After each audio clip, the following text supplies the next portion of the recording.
우리가 기독교를 보게 되면 우리나라뿐만 아니라 전 세계도 영적인 각성운동이 일어날 때 그 증거로 방언을 하느냐 하지 못하느냐로 판가름할 때도 있었습니다. 특별히 우리나라는 90년대를 전후로 해서 폭발적인 부흥운동이 일어날 때 그 중심에 방언이 큰 목을 한 것도 참으로 사실입니다.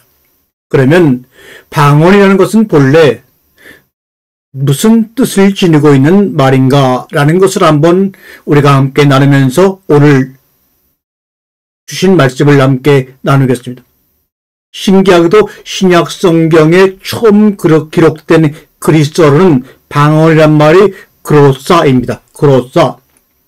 이 말은 인간의 혀, 사투리, 이방인의 언어, 외국어란 뜻이 담겨 있는 것 여러분 다 아십니다. 그래서 해석은 여러 가지로 있지만 그 여러 가지 해석 가운데 하나의 공통 분모가 하나 있습니다. 다름 아닌 방언, 입골, 알아듣지 못하는 말이라는 겁니다. 그게 우리가 방언할 때, 우리가 흉내낼 때 랄랄랄랄랄랄라 하는 식이든 생전 처음 듣는 외국어이든 정말 하늘의 언어든 말이죠. 그래서 저는 오늘 물음을 던져봅니다. 방언이란 뭘까? 진정 우리가 알아듣지 못하는 말은 뭘까? 가령 제주도 토박이분이 내뱉는 사투리를 여러분 들어본 적 있으시죠? 다들 그 얘기를 듣고 고개만 갸우뚱갸우뚱할 뿐 못 알아듣습니다. 그래서 방언이라고 합니다. 알아듣지 못하는 말, 낯설다 낯선 말. 그렇다면 우리 기독교의 방언도 마찬가지 아닐까요? 그래서 다시 한번 묻습니다. 우리에게 가장 낯선 언어는 뭔가? 영어인가? 히브리어인가? 프랑스어인가? 낯선 땅에 대한 낯선 소리가 대체 뭔가? 그래서 고개만 젓게 되는 순간 그게 대체 뭘까요? 맞습니다. 다름 아닌 예수 그리스도의 말씀입니다. 성경 속 예수의 말씀이야말로 우리에겐 사투리 중에 사투리요, 방언 중에 방언입니다. 왜요? 암만 들어도 그 뜻을 제대로 알아듣지 못하기 때문입니다. 예수님 생전에 2000년 전에도 그랬고 지금도 역시 그렇습니다. 수많은 믿음의 사람과 믿지 않는 사람을 불구하고 많은 사람들은 우리 예수 그리스도의 말씀을 진정 이해하지를 못합니다. 예를 들어 이웃을 내 몸과 같이 사랑하라. 마음이 가난한 자는 복이 있나니 천국이 저희 것이며 너희 가운데 첫째가 되리는 이는 모든 이의 종이 되어야 한다. 나의 뜻대로 마옵시고 아버지의 뜻대로 하소서. 이 말씀을 읽는 동안 이 말씀마다 구절마다 온통 물음표 투성입니다. 왜요?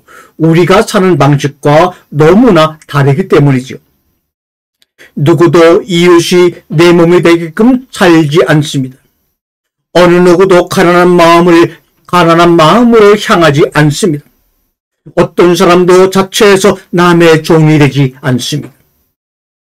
세상의 그 어떤 부모도 그렇게 살라고 자녀들에게 가르치지 않습니다. 그래서 우리에게 예수 그리스도의 말씀은 이방인의 언어처럼 들립니다.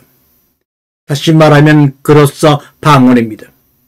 내 손으로 짚고 내 눈으로 읽고 내 귀로 듣고도 그 뜻을 모으니 당연히 방언 중에 방언 아니겠습니까?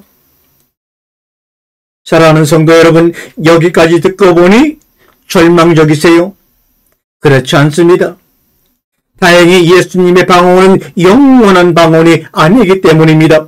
방언이 터져서 나의 언어가 되는 순간이 있기 때문입니다. 그게 바로 병아리가 알을 깨고 나오는 부활의 순간입니다.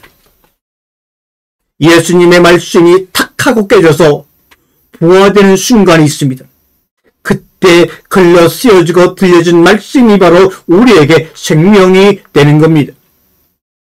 성직자들, 평신도는 그거를 위해서 읽고 또 읽고 묵상을 하고 기도를 하고 말씀을 나누어 갖는 겁니다. 성경에도 분명히 기록되어 있습니다. 사도 바울은 고린도전서 14장 19절에 1만 마디 방언보다 깨달은 마음으로 한 5마디 말이 더 낫느니라 말합니다. 그러니 따져봐야죠. 진짜 방언이 뭔가? 진짜 하늘의 소리가 뭔가? 예수는 하나님과 하나 된 분입니다. 그러니 그의 입에서 무슨 소리가 나오겠습니까? 당연히 하늘의 소리가 나오는 겁니다. 그런 하늘의 소리를 모은 책이 바로 우리가 읽고 갖고 있는 성경입니다. 문제는 그 책이 우리에겐 사투리 모음집, 방언의 집합체라는 겁니다. 그럼 어찌할까요? 어떻게 해야 예수님의 예고가 내 안에 모국어로 자연스럽게 원주민처럼 이해하고 받아들이고 말할 수 있을까요? 그런 구체적인 지침서가 어디에 있습니까, 목사님? 그 역시 성경에 있습니다. 예수는 세세한 방법론까지 제시를 했습니다. 이웃을 내 몸으로 여겨라. 하나로 보고 하나로 생각하고 하나로 행동하라. 마음을 가난하게 하라. 마음의 창고에 쌓아두지 말라. 불완전한 너의 뜻을 무너뜨려라. 그리하면 완전한 아버지의 뜻이 드러난다 말합니다. 문제 속에 답이 있고 답 속에 문제가 있고 질문이 이어집니다. 예수님의 방언을 우리가 행할 때 내 안에 모국으로 싹이 트인 겁니다. 잎이 나는 겁니다. 가지가 나고 꽃이 피고 열매가 맺는 겁니다. 사랑하는 성도 여러분, 오늘도 여러분은 기도로 하루를 시작했을 줄로 믿습니다. 오늘 하루도 여러분은 기도로 마칠 줄로 믿습니다. 그러나 그 기도는 어떤 기도입니까? 우리가 정말 하늘에 나의 기도가 상달되게 해서는 나의 기도가 비어서 통 비어서 올라가는 기도가 되어야지만 하늘로 올라갑니다. 교회를 가도 성당에 가도 우리는 기도를 합니다. 불교를 믿는 분들은 절에 가도 마찬가지입니다. 108배 1000일 기도하면서 기원을 합니다. 그렇습니다. 인간은 늘 알게 모르게 기도를 합니다. 왜요? 자신의 불완전함을 무의식적으로도 알기 때문이지요. 예수님 그 절대자 앞에 엎드립니다. 왜요? 그분 안에 출구가 있음을 알기 때문입니다. 자유를 향한 출구, 진리를 향한 출구 말입니다. 그러나 모든 기도가 출구를 향하는 것은 아닙니다. 역방향으로 달리는 기도도 참으로 많습니다. 여러분의 기도와 사람들의 기도를 들어보세요. 맺은 말이 비슷합니다. 제발 못못하게 해 주십시오. 제발 못못하게 해 주십시오. 에이멘 이럽니다. 내용까지 어떻게 하면 그렇게 똑같이 닮았습니다. 제 가족이 건강하게 해 주십시오. 돈을 많이 벌게 해 주십시오.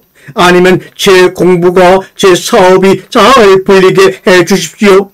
천천히 뜯어보면 나의 바람이, 나의 가짐, 나의 집착, 나의 욕망을 이루어줘 달라는 기도입니다. 그래서 예수님은 우리에게 오늘 이 말씀을 듣는 여러분과 저에게 말씀하십니다.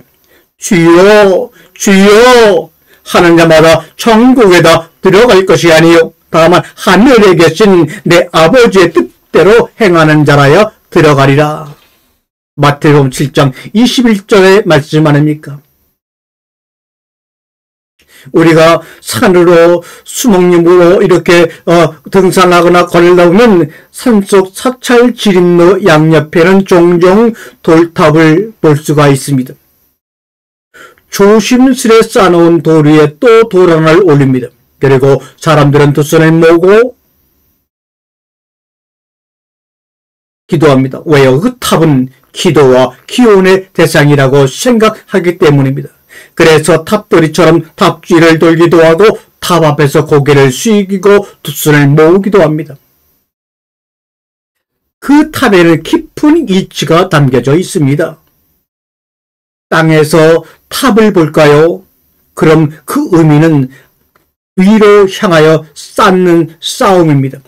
한 칸 또 한 칸씩 쌓아가는 과정입니다. 나의 바람을 이루게 해달라는 간절함을 한 칸 한 칸 쌓아 올리는 겁니다. 그런데 우리가 쌓아 올리는 그 탑을 하늘에서 그 탑을 본다면 어떨까요? 전혀 의미가 다릅니다. 탑은 철저하게 비움을 뜻합니다. 한 칸, 또 한 칸, 또 한 칸 쌓아갈수록 더 작게 한 칸, 더욱더 작게 한 칸씩 비어서 올라서는 과정입니다. 그럼 마지막에는 무엇이 남을까요? 맞습니다. 뾰족한 꼭대기 혹은 철심만 남습니다. 싼 탑 위의 철심이 가리키는 곳은 어디일까요? 텅 빈 허공, 무한한 하늘을 가리키는 것이 바로 하늘에서 바라보는 우리가 쌓은 탑입니다. 쌓고 쌓아서 가는 기도의 종점은 탑의 꼭대기입니다. 결국 땅 위에 머물고 말죠. 그러나 비우고 또 비우고 또 비어서 가는 기도의 종점은 무한한 우주입니다. 여러분, 주님의 기도를 보셔요. 아버지의 뜻이 하늘에서 이루어진 것 같이 땅에서도 이루어지게 하옵소서. 마태복음 6장 10절의 주기도문의 내용입니다. 그때는 하늘이 땅이 되고 땅이 하늘이 되는 겁니다.